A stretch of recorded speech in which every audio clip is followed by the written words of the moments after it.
U.S. Senior District Judge Terence Kern has ruled that Oklahoma's ban on gay marriage is unconstitutional, and it's been overturned.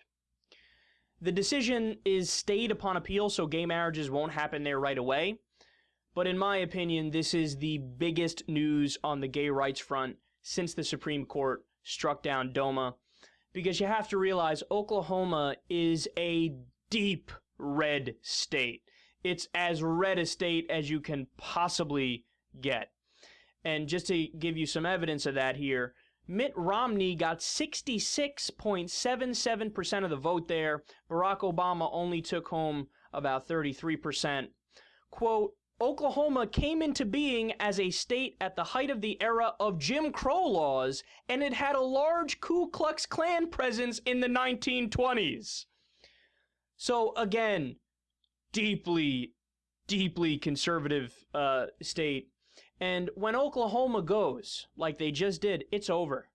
It's over. We've been saying it for a long time now about the snowball effect of gay marriage. We're also seeing the beginnings of the snowball effect of legalized marijuana, or at the very least, decriminalized marijuana.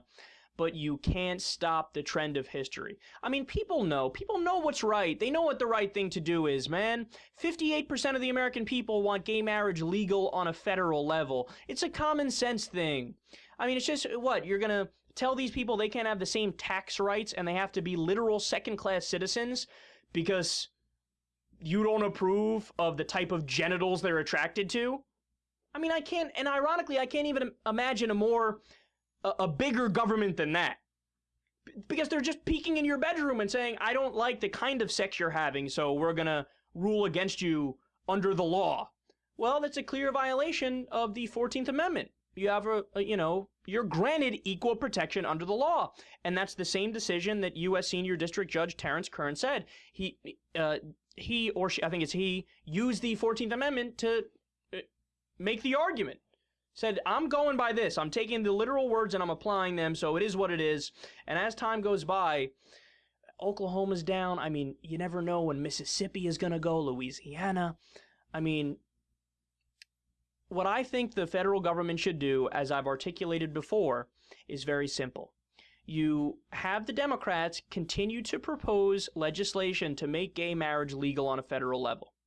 Okay, and I know the House is not going to pass it because it's majority Republican, because they cheated in the election and they gerrymandered. We won by 1.8 million votes, but they still hold the majority, but neither here nor there.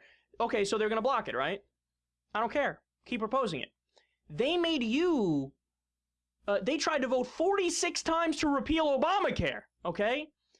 You're telling me you can't put up a fight equal to their fight on Obamacare or stronger than their fight on Obamacare when it comes to somebody's civil rights? Oh, man. I would at least propose 47 separate bills to legalize gay marriage, and every time they voted against it, I would call a press conference and rub it in their faces that they voted against it, because we all know how the history books are going to judge this. They're going to look at the people who are against gay marriage in the same way that we look at people today who are against interracial marriage.